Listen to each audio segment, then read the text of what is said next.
ThreatLocker Insights is going to be really powerful for us. I love the idea that it draws upon all the intelligence gathered across the ThreatLocker landscape. So we know, hey, is this an application that's been used a lot in the past? What's the risk level of it? We get that intelligence that brings us confidence in deploying for our clients. Oh, wow. ThreatLocker Insights.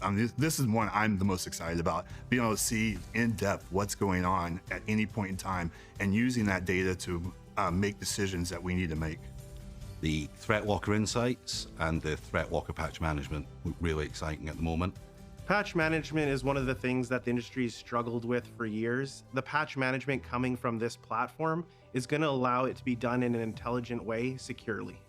The new patch management feature potentially will be a game changer for us, mainly around the capability it will deliver in terms of being able to do patching on a much quicker cadence than we can today. The ThreatLocker user store is going to be a game changer. Definitely need the ability to self-deploy pre-approved apps that already have built-out policies on an as-needed basis, especially for users that may not have been identified up front that they actually need that application. Yeah, so for us, the user store is huge. When we first joined ThreatLocker, that was one of the first things we brought up was once an approval is put in for a request and a user has to wait around for a little bit, they just sit there and they wonder, what do I do next? Having that link in the approval box that says, hey, you are asking for a PDF viewer that may not be approved, but here's a list that already are. It just saves our time. It saves your guys' time. It saves everybody's time. It saves hassles, and it's already approved, already vetted, and everyone's ready to go, just like that. The first thing that I really see us being able to add from the new offerings is really going to be the web control aspect of it and being able to remove our existing CASB solution and bring that information, that control into the ThreatLocker portal for a more unified control of our environment. The ability to have that approval for the web control, just like any other approval, is great because there's like marketing departments that need access to social media where they don't want the rest of the company to have access. You can actually allow social media just for one computer or a user or a group and still block it for everybody else. So having that granular control with that web filtering will be fantastic. The new functionalities, I think, taken together provide a pretty unique value proposition. In cyber, I think telemetry, being able to deploy secure apps, being able to patch those apps, and then be able to get data enrichment is super critical. So now to see patch management, DNS, outbound requests, the App Store, and all the web data and telemetry and insights is going to be super crucial to be able to allow organizations to be agile and see single pane of glass.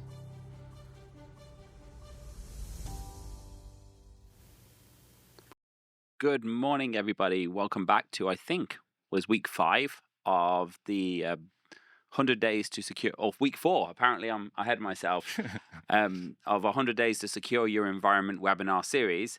Today, we're joined by a new improved Rob. He's reduced all of his stress, Adam Fuller, and he's managed to get rid of his Mac, and you see his hair starting to grow back. Yeah, so glad to be here. I had a procedure done, so. So that's it. So Rob's not here to defend himself, defend his Mac. So we get to beat up on Macs all day long. Yes. Yeah, we're gonna show some nice conditional access policies where we could potentially block Mac OS as well. So yeah, that'd be cool. Yeah, it should be fun. Rob would appreciate that. Yeah. Okay, cool. So last week we got a little bit carried away. We answered too many questions, and Rob loves to answer every single question in the chat, and we didn't manage to get through everything. So I want to finish off last week's list to begin with, and where we should be at this point, just to recap, is we essentially should have agents deployed to a test group of users, and whether they're ThreatLocker agents or somebody else's agents, but essentially we want to be monitoring executions, elevations, read writes, and all network traffic in your environment. If we're using ThreatLocker, we should have been monitoring for a period of time on those test group, and we should have started to deploy agents to a bigger group now in a monitor-only state. So at this point, I'm hoping most people following along, I've got about at least 30 to 40% of agents deployed across their organization, and we should have a couple of agents locked down in a secured state where we're actually blocking things. We've implemented a bunch of policies as well, going back on the previous weeks. I think we put a lock policy in place on the test machines. It seems like we didn't have any major issues on those lock policies, so we're going to start talking about moving them to the bigger groups next week. We started last week like I said, we reviewed the list of applications. We did some simulations of traffic, and we started to lock down endpoints. And we wanted to show you how to restrict outbound traffic on servers, which I think we got to, but then start talking about dynamic ACLs, because one of the challenges we want to do is lock down your network without actually blocking trusted devices. I think 80% of ransomware attacks, 70% of ransomware attacks, according to Microsoft. Now, I know every stat in every report is somewhere between 70 and 95%. Yeah. So I take it with a pinch of salt. But according to Microsoft, which would never lie, 70% of ransomware attacks involved remote encryption. So it's really important that on your network, you actually protect your servers from unprotected devices. So what I'm going to do is I'm just going to jump back to where we were last week. I'm going to show you how we can actually set policies on your network, and we can essentially block inbound traffic to your servers. And we want to start doing that on some of the test groups as well. So if you go into your ThreatLocker portal here, again, if you're using something else, same principle applies. What we're really talking about here is host-based firewalls.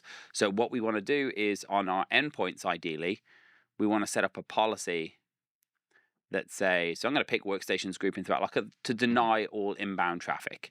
Now, for most workstations, this is not going to burn down the house. Workstation shouldn't be accepting inbound connections. If you do have an IT manager that connects to the user's machines using RDP or something, we could say something like, I want to permit RDP from IT computers. And what we could do here is we could say, I want to allow inbound traffic on selected ports, and I'll just say 3389. And click add there. And essentially what this is going to do is allow 3389, but I'm going to do something else. And this is the idea of dynamic ACL. So one of the challenges with setting firewall-based rules is they're always based on ports and IP addresses. The problem is if you come into your office tomorrow, your computer is going to get a different IP address every single day. So if you're an IT guy and the reception lady comes in, or the security guy comes in, or someone in accounting comes in, plugs in their laptop, they're pulling from the same DHCP pool that you are. So you have two options. Well, you probably have a few more options than this, but the two simple options, if you don't have a big 802.11 network with VLANs, is to create a DHCP reservation. So what you'll do is you'll take your IT managers and your IT support team's MAC addresses, and you'll put those in the DHCP server and say, you're going to get this IP address, and then we can build a policy on that. The other option is you can use what we call dynamic policies. So this is the dynamic policies. Because I don't know the source IP address, I know it's going to be on my private LAN. So essentially what I could do is I say, okay, I'm going to allow the source to be just private IP addresses, or I can put ranges in here. So I could say, we can use tags as well just to make it easy. Private IP ranges. But that's really just going to allow the entire LAN. And I don't want my users to be able to RDP to other users' computers, because if someone gets on your network, and it doesn't matter which computer, and that's kind of the problem with static ACLs, right? You have to if you're in an environment that's constantly changing, you're constantly updating this thing, it just kind of, the management overhead kind of becomes a burden at that point. So I had I remember onboarding a customer. It was a large car dealership, and they'd been hit by ransomware. And what essentially had happened was someone had come into the network. They'd got onto a user's machine because, hey, let's face it, car salesmen aren't the best people in the world as users. So they managed to gain access to a user's machine. And then from there, they were able to connect to the servers and everything else. Yeah. And that's all it takes, really. So what we want to do is we want to use this concept of dynamic ACLs. Now, here I'm doing on the workstations, but what I'm going to say is I'm going to allow RDP only on port 3389, and I'm going to allow it from selected, where's my source? So sources here. I'm going to use selected objects. And what this basically does is I'm going to go and say IT computers. Now, you can use these publicly, but I want to talk about privately right now. What's going to happen is when someone connects to a machine in the workstations group, the workstation is going to say, oh, I have a policy to allow RDP, but only from these IP addresses, only from the IT computers. Now, we don't know what the IT computers' IP addresses are, so it's going to connect back to the source machine, send it essentially a token, make it authenticate itself, and if it replies with correct, then it will open the port. It's really, really quick. The user won't feel any interruption. Now, you can also do this on the internet through syncing through ThreatLocker's data center. But in this case, we're on the LAN. We're talking about connecting back. Now, important point on this, when you set up dynamic ACLs, don't set all ports.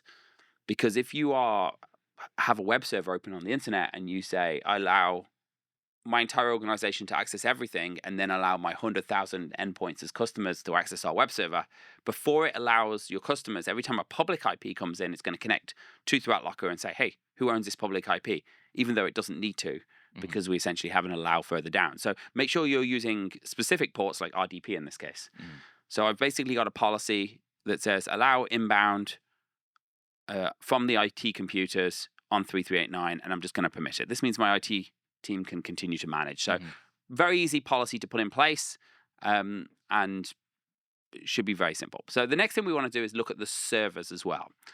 Now, we have a bunch of policies in community here, but if you remember last week, I think we talked a little bit, I'm trying to remember where we got to, about simulating denies on your network. Now, if you were to go into your servers group here, so if we go back to network control, and we pick our servers group, we can see a list of policies. Now, if I was to delete all of these policies, so right now I have a denial inbound and denial outbound. So if I was just to literally turn all of these off and have nothing, or just have my permit policies, what I could now do is, what's going to happen is I've got a policy that says permit outbound, which is definitely don't want to do on our server, so I'm going to turn that one off. I'm going to permit common file server ports inbound. So what I've done here is I've set up a port policy to say, hey, I know this is a file server. These are the file server ports, and I'll show you how to get them community.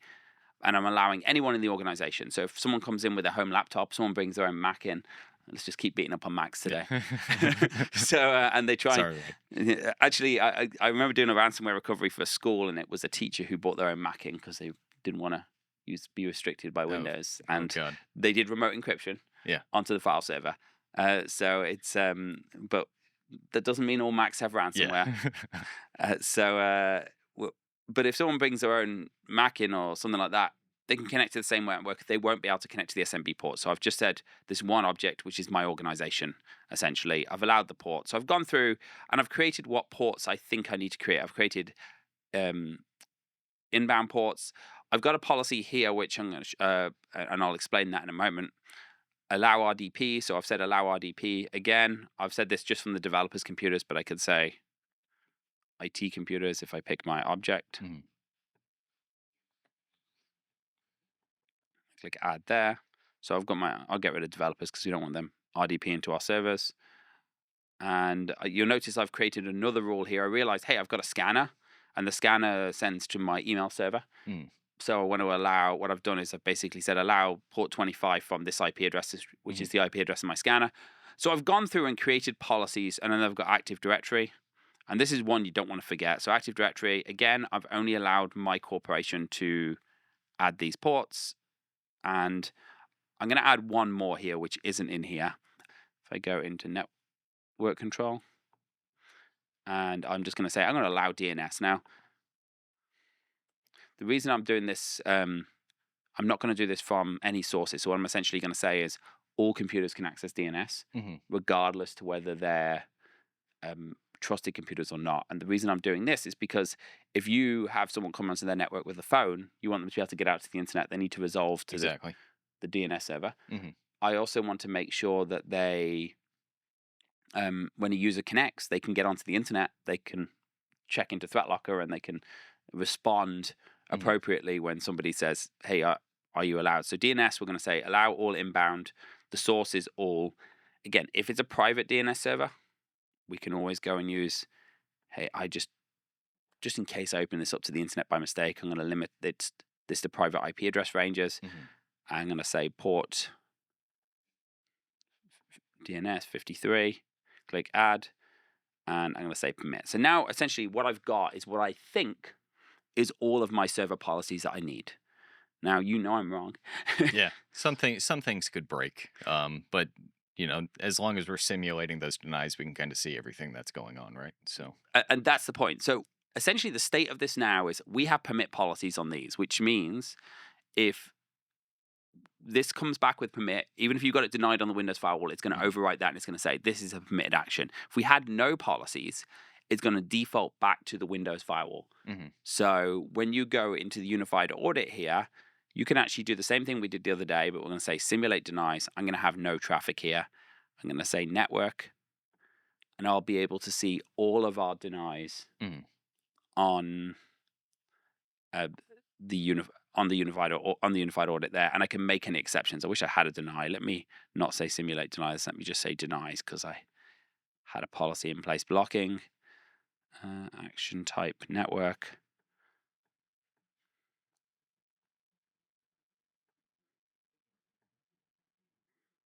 These are all outbound. Okay, so here I'm going to actually filter for inbound. Network direction equals inbound. There you go. I've got 137. So I could say here, oops, I forgot about 137. This is actually a workstation. And then I could just say, hey, I want to create a new policy for that. Permit 137. And then I'm going to say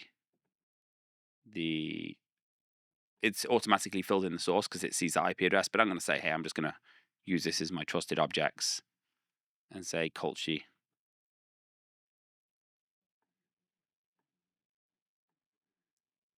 And then essentially permit that. So if I forget something, I can see it. I can just create a policy on the fly.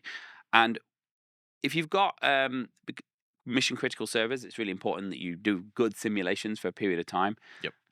Now, I will say you will see lots of stuff that isn't good on there. So don't just assume that you want to allow it. If you've got printers, you've got nosy things on your network. So if you see something, don't necessarily just allow it. Think about what you're allowing. And then after a week period, we can go into here and we can go into or a couple of weeks of simulation. We can go into our servers group, and then we can go and create those policies to deny inbound traffic or deny outbound traffic. And I want to talk about this one as well. Denying outbound traffic on your servers is incredibly important. And I want to give two really good examples of this. SolarWinds Orion. So SolarWinds Orion, piece of malicious code built into the SolarWinds platform.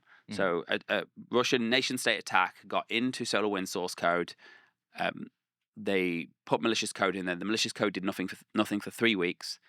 And then after 3 weeks, it reached out to a New Jersey server and it said, hey, what should I do? And the New Jersey server came back and said, upload your files or talk to this program or drop this ransomware on the network.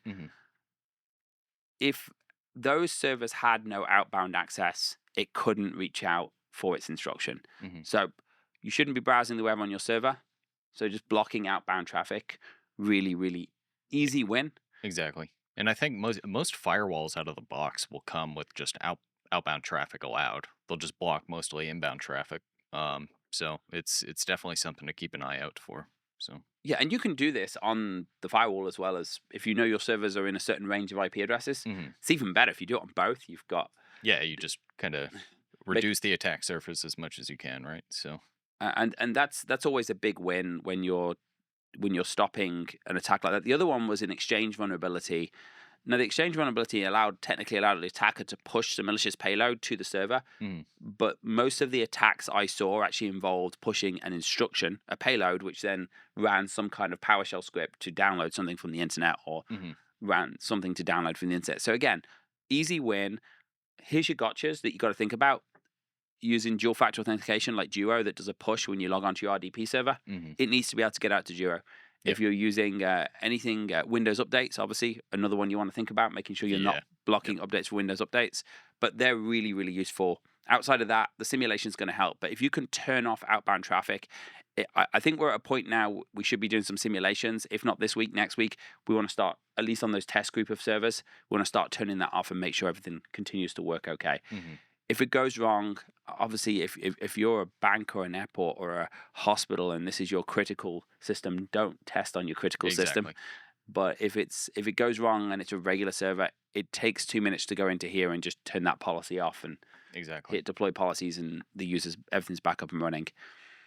And that kind of applies for everything, right? We want to have some sort of test environment So we can kind of simulate denies, and even with like something like conditional access and report only mode, we need to see what's happening on the back end before we totally enable policies. That could potentially break stuff. So Okay.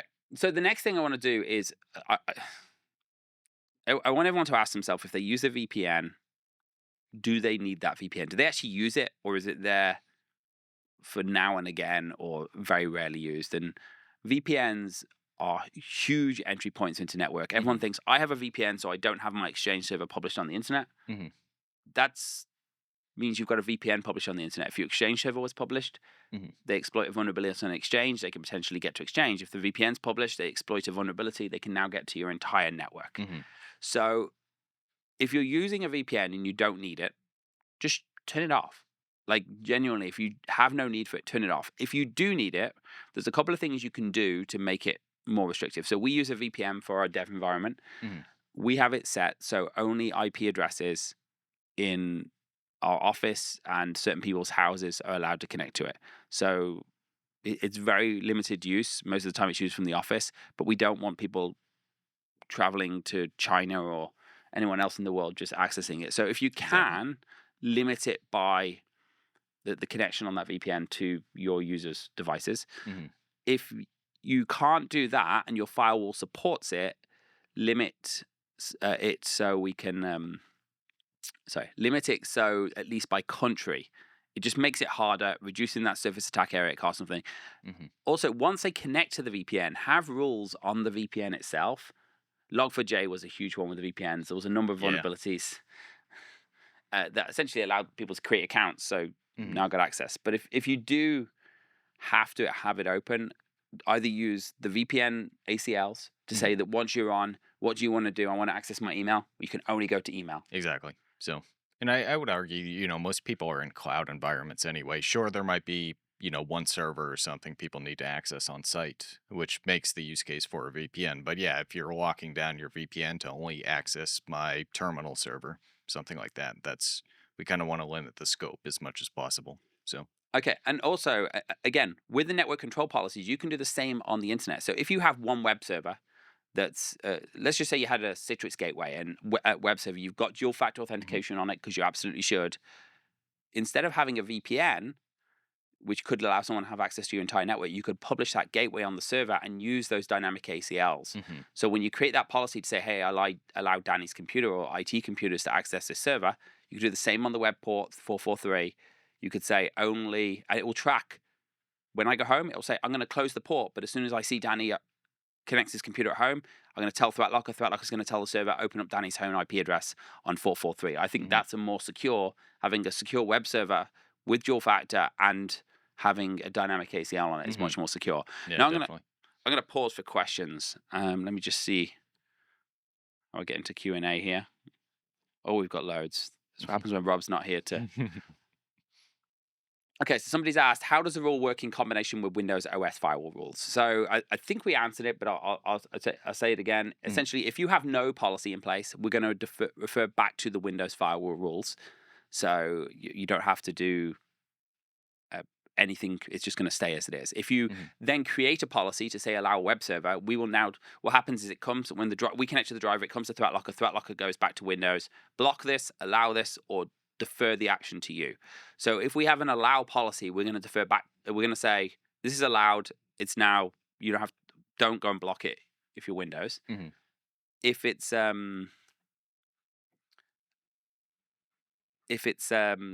block, if we have no default policy, it's going to say, these are the alloweds and everything else is blocked. So very, very simple. Yeah. Something I forgot to mention, we have a network control white paper out there that kind of goes over how ThreatLocker's network control works as well. So. Yeah, it's worth definitely looking at that. It shows you how it works, but it's very streamlined. You don't have to turn off the Windows firewall. If ThreatLocker's off, the Windows firewall will revert back. If ThreatLocker's running, it will overtake it. Chris Welsh said, amen. I suspect that's related to our dynamic ACLs at the parent level. Okay, can you set an application to access a computer like Screen Connect when you have denied all inbound traffic to the computer? Okay, so maybe I'm wrong, but I'm 99%, unless they're talking about the Screen Connect server. So Screen Connect as a client a client fetching, so it doesn't technically have any open ports on the machine. And someone might correct me if I'm wrong here if it's able to, but that I'm aware of. So essentially, it's like log me in or go to assist. You could essentially say, but if you're talking about the Screen Connect server, you could say the Screen Connect server can accept inbound connections only from my IT computers. So if someone, there was obviously a big vulnerability reported this week on Screen Connect or last week. Yep. And having a Screen Connect server that's locked down is really important, but also having the client so it can only talk to your Screen Connect server. Now that's more about ring fencing. Yeah, exactly. So, and we'll get into that as well on another session because we could be here all day. Okay, let me do this. Done. Let me see what's next. How is IT computers defined? So this one's really simple. It's just a group. Could be any group you want, and you decide what computers go into what groups. Inside ThreatLocker, when you deploy the agent, you pick a group, you get the installer, you can move them between the groups afterwards. There is a new feature coming out where you can actually be in multiple groups, which would be cool. Oh, that would be good, actually. This has been the hardest feature ever produced. Yeah. So, but at the moment, you can only do one group, and if your computer is in the IT group, it means you can run the software applied to the IT group. It means you can have the network policies applied to the IT group, and you can create the groups however you'd like. And that's just it's fairly easy to kind of group everything together. And if you want to do it via segmentation or something, so like, your IT computers have a specific IP space, that's something you could do too. So, okay. So dynamic ACLs are, so URLs are outbound traffic. And when we use web control, we can filter outbound traffic. And that's one of the things we want to try and get turned on, at least for malicious. Dynamic ACLs are firewall based, so they're inbound. So it's really just saying the IP address that it's connecting to is allowed. Okay, we have remote users in a security group, the AD, that handles this. Do we need to replace these policies with this? We have remote users in a security group that handles this. So the remote users in Active Directory, that's referring to you're allowed to connect to an RDP server. As far as I know, yeah. Yeah. So essentially, if you opened RDP open up on the internet, you would say this group of users is allowed to connect, and you should limit the number of users that are allowed to connect, because if you've got 500 users in your organization and they're all able to connect, they'll be able to log in. This doesn't stop a user trying to connect. It doesn't close a port. What the remote users group is essentially says this username is going to get invalid username or password, but they could try and type somebody else's password in. Yeah, exactly. And they're still able to do a DDoS on that. So remote users is not so much network, it's more about authentication. Yeah, it's more group based. So do we have a way to audit all connected devices? So what ThreatLocker will do is it will show you all of the IP addresses. I'll maybe just flick back to my machine and quickly show you that. So let's just say you wanted to know what inbound network traffic you had. You could go into here and say, I want to look at network traffic. Again, we can say network direction equals inbound. And I'm going to hit search. We can also save these, by the way. So we can just say, I want to save that search inbound, so I don't have to keep coming back and researching. So I say I've got my inbound network traffic search, and I'm going to go back even longer and then I've got this group by option. And when I group by, I can say source IP address. That's where it shows me up. Okay, so I can now see a list of, I've got 53 different source IP addresses connecting to my device. Now, what's cool, if you don't know what these are, you can click on them, and you can click on the IP address, and it'll actually tell you if it belongs to a device in your organization. So we'll keep a track of those IP addresses, and it will let you know what they are. Okay. And I don't know if we're going to get through all of these. Which firewall policies take precedent, GPOs or network control? Again, network control will override the Windows firewall policies if you have them in. Answer live. Can I, by mistake, block communication to ThreatLocker services and make my system unrecoverable? Is there something I need to be careful? So you can't block access to ThreatLocker from the ThreatLocker agent, but you can't block it from. So sorry, I probably should read it out louder. Somebody asked, "Can I, by mistake, block access to ThreatLocker and make my system unrecoverable. If you block access to ThreatLocker, we're still going to communicate with ThreatLocker. If you use any features like lockdown mode, isolate mode, it's still going to continue to check into ThreatLocker. So we're going to override that traffic all the time. So, you might be able to do it on a third-party system, but not in ThreatLocker itself. Yeah, exactly. Okay. So somebody's mentioned they have problems when using dynamic ACLs on a VPN. And there's a couple of considerations, and I'd like to give a one-step answer on this. It's a little bit more complicated. So the way a dynamic ACL works is if you're on the same network, it's going to connect back to your machine and authenticate you. And if you're not on the same network, it's going to go off and say to ThreatLocker, if it's a private IP address, hey, this IP address is trying to connect to me. Who owns this IP address? And ThreatLocker is going to tell the agent who owns it. The challenge becomes when you've got a client on the internet at home connecting to ThreatLocker on its own public IP address, then connecting to a VPN where the reverse traffic isn't allowed, so it can't connect back. And now it's trying to connect to a server on the VPN, and the server says, hey, someone's coming from a private IP address on this public network, and it says that's a different network. We're not going to assume it's the same. There are configurations and settings you can do to avoid this.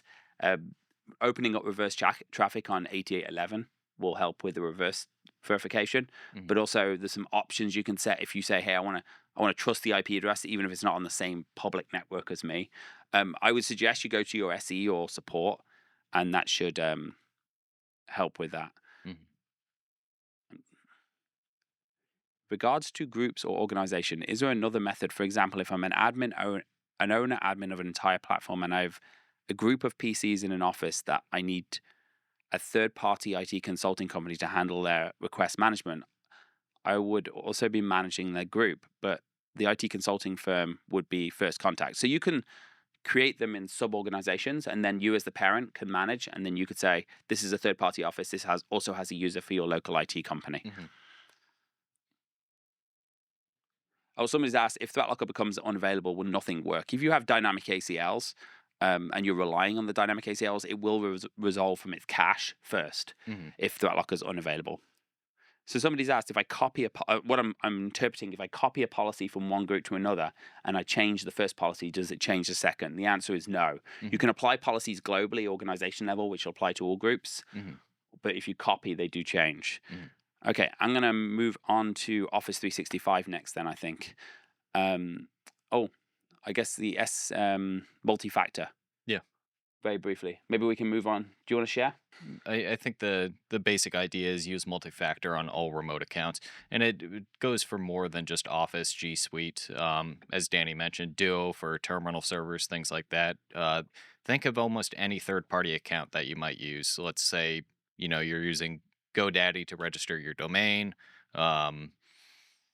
Domains are really, really important. Yeah, that's a big one. You don't want someone to steal that. So if someone can hijack your domain, they can redirect your DNS. They can now validate your account with Microsoft. They can do all sorts of dangerous stuff. So if you have domain registration, put dual factor on it.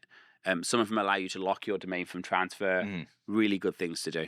But even if you're in finance or anything like that, let's say you have bank accounts for your business, stick multi-factor on it. So it's very, very important. So most people might be familiar with this screen. I think it's changed a couple of times, but it's per user multi-factor authentication. So if you have security defaults, this is more or less where you're kind of managing everything. So it has disabled, but we actually enforce it. So it just looks like a bunch of people in our test tenant need to register their multi-factor authentication, but that's okay. So actually, because now if you sign up for Office 365, multi-factor is on and enforced by default, isn't it? Pretty much. It might not request for it to be fulfilled as much as if you use something like conditional access. So you can set like frequencies and things like that on it, or if you're accessing sensitive resources, you can require a multi-factor prompt to be fulfilled. If you did this 5 years ago, then this is a different story, because 5 years ago you didn't have to have it on. And I think if you created your tenant 5 years ago, it was sometime in 2019. But after that, they basically said, okay, like across the board, everyone needs to have security defaults enabled. But before that, I think it's something you actually had to opt into. So. And now we have token theft instead. Yeah. So- So it just keeps growing, basically. So how do we make sure it's on? Like it's a good idea to go in and make sure. How do we? Maybe if you can show us, how do I see users that don't have it on? Yeah. And how do I turn it on for my users? So it's really just this per user multi-factor authentication. Let's assume we're still on security defaults. And we can get to this from where? Because So basically we would go to identity, users, all users, whenever it loads. And there'll be per user MFA. If your screen is kind of spread out, you'll see it on this top bar, but it would just be per user MFA, and it comes here. And I guess something to note that we'll come back to with some conditional access settings is under service settings in this menu. We want to be careful about allow users to remember multi-factor authentication. And this is basically pertaining to settings sign-in frequency. So let's say we have a sign-in frequency of 4 hours or something like that. If we have something on like this, they might get more prompts than usual. Now, I know Microsoft, they do something where they won't prompt someone for an MFA to fulfill MFA every 5 minutes. But when you have this alongside a conditional access policy where you're setting sign-in frequency, it could spam you a little bit with requests. So we're saying don't check the box that says allow users. Yeah, I would realistically, I would stay away from this. Some people may be using this, and they might have a use case for it. I would be interested to see, the use case for this in the wild. But Microsoft definitely recommends keeping this unchecked if you're using sign-in frequency for conditional access. So, but that's effectively where you would do it with every single user. You're just kind of going down the list, and this menu itself has kind of evolved over time. It used to be a different menu, but it's effectively the same thing. So. Okay, so then we're essentially setting conditional access policies as well. So Yeah. let's talk about conditional access policies. Yeah, so the first thing we want to do is disable security defaults. So when we disable security defaults, we're putting that in place of we're putting conditional access in place of security defaults. So if we'll pop over to my screen really quick, what you would do, and we already have it disabled, so you won't see me click through it, but you would actually go in your Microsoft Entra Admin Center. You'll go to this Overview tab over here, and then under Properties, towards the bottom, there should be like a toggle button or something to toggle off security defaults. Now, we already have it, and it's just saying, hey, your organization is already using conditional access, so great. And look, directly there's a link to conditional access policies. Exactly. But if we wanted to navigate to it from this, we'll just go over to Protection, and then we got our conditional access. You can actually star these as well, so they'll show up kind of under a favorites menu up here. But once we're in conditional access, I would say the first thing we want to do is try to replicate security defaults. And there's 4 things we could do. We want to disable legacy authentication. We want to add multi-factor authentication for all admin users and really all just users in general. And I think there's one more I'm missing, but I can't think of it off the top of my head. But what makes it easy, once we're in conditional access, we go to policies, and there's this new policy from template. A lot of these are already kind of pre-built for us. So we can literally just go in, okay, that's one of them that I need, require multi-factor authentication for admins. We got our block legacy authentication down here. So who would use legacy authentication? Where would you not want to block it? So legacy authentication might be for some legacy apps, but in this case, like, think if you're trying to log into Outlook or something like that, and for some reason it just won't log in. And then you could choose POP methods or anything like that, and you can actually access your email using those legacy authentication. And we used to do that in troubleshooting a lot. And I mean, realistically, you probably shouldn't have done it, but it's something IT people do. So you want to block all these methods from being able to access your I think your here in apps. 2025, it's unlikely you have an agent that requires legacy authentication. Exactly. But not impossible. And one of the things we're going to do here is put a policy in place for Exactly. Monitoring or report only, I think they call it. Exactly. So we've already actually added this, but you can actually view them as well and kind of see everything that's going on with it. So I think So we definitely want to block legacy. We want to allow. Look, my opinion is you should have multi-factor for all users. Exactly. And so Microsoft has this thing of if it's IT people, you should have, or admins, you definitely should have multi-factor. Mm-hmm. In some respect, they're the ones that get attacked less because they tend not to click on phishing links and they tend not to have weak passwords. Whereas users, weak passwords all the time. And if you get into someone's OneDrive, you could literally drop a file into SharePoint that will now sync to all of the computers and anyone might run it. So it's not a case of, oh, well, if someone gets this user's email, they don't matter. They don't have secure data. But if they're going to be able to access OneDrive, they're going to be able to sync files in the organization. So it's pretty scary. Yeah, most people will try to target your users, but there's still some controls we can put in place for our administrative users. And I think the fourth one that I didn't mention earlier is this require multi-factor authentication for Azure management. So this is really just think like Azure CLI, things like that. So, but if we go over, let me go over to conditional access, policies, and we have a couple of policies on. I think this one's off because we were testing stuff. This one's on to simulate fails. Okay, that's a good point though. So I know you've got on called country block allow office IP address. So country blocks is another thing you can do in conditional access. If you don't travel internationally, it's a really easy way of reducing your surface area of attack. And I'm not allowed to make Canadian jokes today, am I? Oh no, you can. It's okay. I don't mind too much. So if you want to make sure that none of the Canadians log in, that's fine. It's just a joke. I nearly got cancelled over it last week. We can. But it's a really useful thing.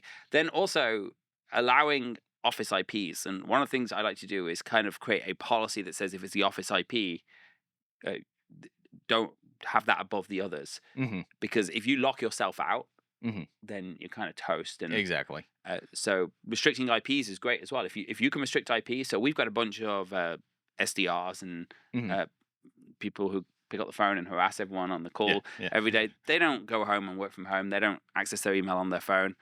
They don't need to access it outside the building. So we can put conditional access policies for those as well. And building these policies out, starting off with just basic things like dual factor, but then turning into more aggressive is very important. Yeah, you want to get granular a little bit with some of these. But I mean, to start off, it's best to just replicate whatever we got in security defaults. But even after you add them from a template, you can choose report only mode, and you'll see that represented over here in the state. So if we click into the template policy that we just added, we want to look at these things as if they have assignments, right? So the assignments, it could include any user, all users. And one thing to note too is generally you want to exclude a break glass account or something like service accounts that you might be using, right? So exclude your break glass account. We'll just say all users for this one for block legacy authentication. We'll apply it to all resources. Network locations, we haven't configured it, but this is where you can do country blocks, allow IP. You have to create named locations and then from there include, exclude, whatever you decide. So a couple of questions we have, and I didn't know this. Conditional access policies, are they only basic, business premium, or do they come in basic and standard as well? I think it's P1. I'm pretty sure it's a P1 license. Which is P1 is? I think it's E5. So that does not standard then. I believe it's standard. So they change it all the time. And someone asked, does ThreatLocker have anything to mimic these policies? There's a couple of things you can do, and I think conditional access is in the most basic because we've got free users using. Yeah, we have I think we have P2 licensed tenant, but I'm pretty sure you could access pretty much all conditional access with P1 licenses. So what ThreatLocker has is, regardless of what tenant you have, we also have Cloud Detect, which will allow you to do two things. And maybe this is a good point to do this. If we haven't actually asked anyone to do this yet. If you go into the ThreatLocker App Store and search for the ThreatLocker app, now there's two apps, and to confuse things, we renamed one. So we had an app called ThreatLocker, which was the admin app. And then we created a new app called ThreatLocker Access, which was an app for users to be able to track their location and their IP addresses. And the reason this is important is because we can cross-reference this data with ThreatLocker Detect and Cloud Detect to alert on logins that aren't from the correct IP address. Exactly. You can actually set up you have to use conditional access for this, but one of the things you can do with conditional access with the ThreatLocker Access app is you can actually say, only allow logins from my IP address, and the ThreatLocker app will essentially update your IP address, the tenant with your IP address. Now, there's two apps, like I said, there's ThreatLocker Admin. This allows you to approve things via the Unified Audit.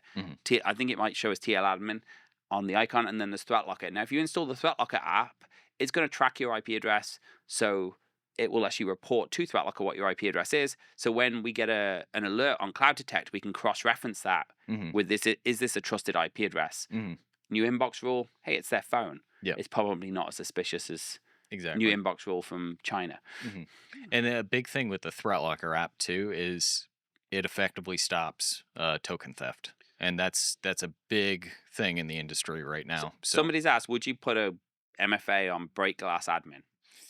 I mean, you can, but I would probably stray away from that. So just in case you lock your account out, I mean, at least at first, as long as you're testing your policies and you make sure everything is okay. But generally, I think they recommend against it. So. I think having lots of recovery methods is good on it. Yeah. But having some kind of hey, I don't like text-based authentication.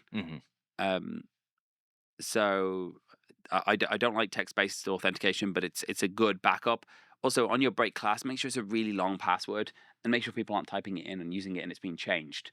Because if someone's logging into it every day, it could have its token stolen just as much as anybody else's. The conditional access policy, you're assuming everyone... okay. And I'm getting conflicting information. So conditional access policy, you're assuming everyone has business premium above. Many small businesses have standard. That somebody else has said that. I would like to get 100% validation on that. I think E3 is actually standard. So E3 would be P1 and E5 is P2. So I think I misspoke. But so conditional access is in E3? It should be in E3, yeah.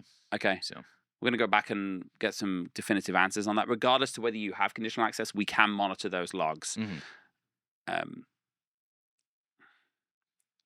Okay. Somebody said that MFA, per user MFA is being deprecated by Microsoft in September, and being moved to the Entra Admin Center. I guess they want a new certification for people to train on. Yeah, they definitely do. So yeah, as I said, they're constantly changing stuff up. So, and somebody mentioned that old scanners will use legacy authentication.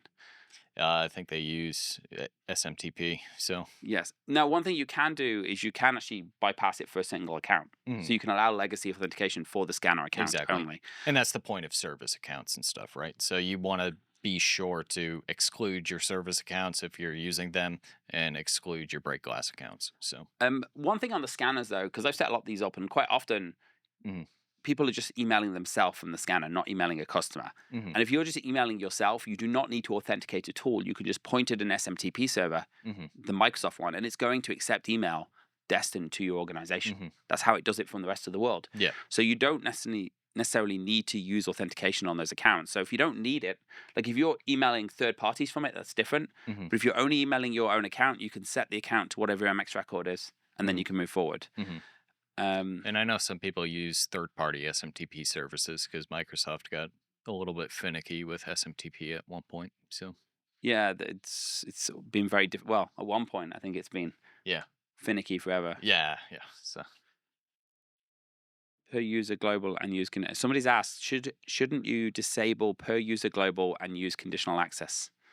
You should be. It's more so of like, hey, that's in place if you're using security defaults, and then you can check via your users from there. But realistically, yes, you should be enforcing 4 main policies to replicate security defaults. So in this case, legacy authentication, MFA for admins, MFA for users, and then MFA for Azure management. So We have another question on, does it keep IP history? Say a device grabs a new IP and the audit keeps the last X amount of IPs that match. And I don't know if that's relating to the conditional access when we updating it from the ThreatLocker app, or whether it's... it sounds like cloud control. And in that case, I think it's 7, if I'm Yeah, not mistaken. we keep the last 7. So if you get in your car, it's going to go backward and forward. If we're talking about the network control and dynamic ACLs, it keeps a cache, but it doesn't keep the last 7 IP addresses, because we want to make sure that if a user switches IP addresses in the office, then it connects back and verifies them.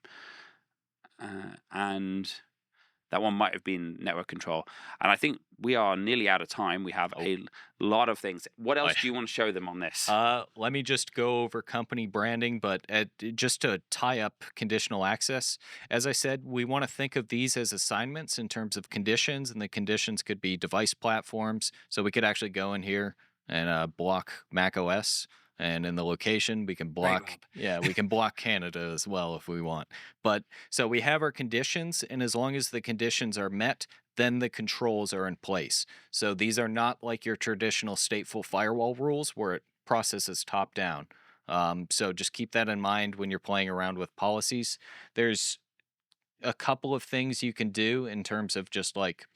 So obviously, if you're only in the US, or you're only in Canada, or you're only in Ireland, you only really need to allow your own country. Yeah, exactly. If you've got certain users that travel, you can allow those users to travel. Exactly. You can exclude them basically from that policy. So, and one thing just to go over really quick, in conditional access under policies, they have this what if. So aside from report only, where we could see it via sign-in logs, you can set up this insights and reporting. They actually have a conditional access simulator here. So this is very cool to play. You know, if it's Friday, 4:30, you closed all your tickets, play around with this a little bit. You can kind of see where you can granularize your controls a little bit. But how do we simulate the logs then? For logs themselves, they would just be in sign-in logs, and there's a couple of ways to get to them. So I got to favorite it here. Sign-in logs. I think it's under monitoring and health. But basically, for something like this, let's just say legacy authentication, we would choose and filter it via client app, and it'll say none selected. And then afterwards, you can go in and choose the different types of legacy authentication to see it there. If you want, you can set up a log analytics workspace as well to use this insights and reporting page. It requires a little bit more setup, but with insights and reporting, it kind of gives you all these pretty graphs and things like that. You can go down here and choose something like, let's say, the country block, and it'll actually show you failures. So it'll show you, and it's per user. So down here, we'll see which users have failed, and it'll say it either didn't apply, or, in I think this case, I simulated some last night, there's some failures and report only failures. So this insights and reporting thing is super useful if you can set up a log analytics workspace and things like that. So I think it's really it's really important to do a simulation, but I'll also say judge a risk on these things too. So if you're talking about a business critical function, we don't want to really annoy all the users. Exactly. But if you're talking about something that's relatively low risk that is not business, sometimes it's okay to just say, we shouldn't be accessing outside the US, so I'm going to limit these users to outside the US. Exactly. And because when you start simulating, one of the problems people often have is they say, I saw a connection from China. Have we got someone in China? And they start, well, no, somebody stole somebody's password. Yeah. So don't tie yourself too much up. Also, communicate with your users. Hey, we're about to make a change. If something happens, make sure you come over to us and tell us that something's happened, because then we'll roll it back if needs be. So now I know we're running out of time, but I want to probably go through the branding next week, but I think this is important. Maybe show us the page where you get to configure branding. I think it's under user experiences, wherever that is. And we're going to send a blog post out on how to do this. You can also get it on our ebook. I have it favorited, but at least I did. So branding is really important for a couple of reasons. Look, most phishing, not all, spear phishing, targeted phishing, very real. But most phishing is blanket phishing. and someone clicks on it, they get a password, Yep. they get a token, and then they go after them. Mhm. If you brand your login page with your logo, and people are used to seeing your logo, it means when one of those generic ones comes out, Mhm. they're definitely not going to put their password in, but they're less likely to put their password in. So Yep. cost nothing, not going to hurt your users, Exactly. going to make the marketing people happy in your company, Exactly. and it makes a big difference. And we're not going to have time to show it, but Mhm. that's really important. And Yeah, and I think something like 43% of phishing attempts are non-branded. Like they have a non-branded Microsoft login page. So yeah, so it's 57% Mhm. is the rest are just targeted, basically. So so that's it's a huge mitigation just by literally adding a picture to your company login. So if you haven't done a demo of ThreatLocker before and you want to see how to do one, please go to www.threatlocker.com and book a demo. There's probably a link in the chat as well. Mhm. If you want to find out about how you want your solution engineer, you're already a customer, help me with some of these things. Some of them are ThreatLocker, some of them aren't. They're more than happy to help you where they can. Mhm. Feel free to book an account with your account manager. We don't charge for those services. They're all included. They're there to help you as much as they can. And thank you, Adam. Yeah, no problem. No problem. Glad to be here again. And honestly, if you want to check out a little bit more on 365 and network control, we have white papers surrounding those, and there should be some webinars as well. Yep. So there's webinars on YouTube and Mhm. white papers on our ThreatLocker blog page, I believe, or website as well. Mhm. So again, thank you. Thank you for joining us again. We look forward to seeing you all next week. Thanks, guys.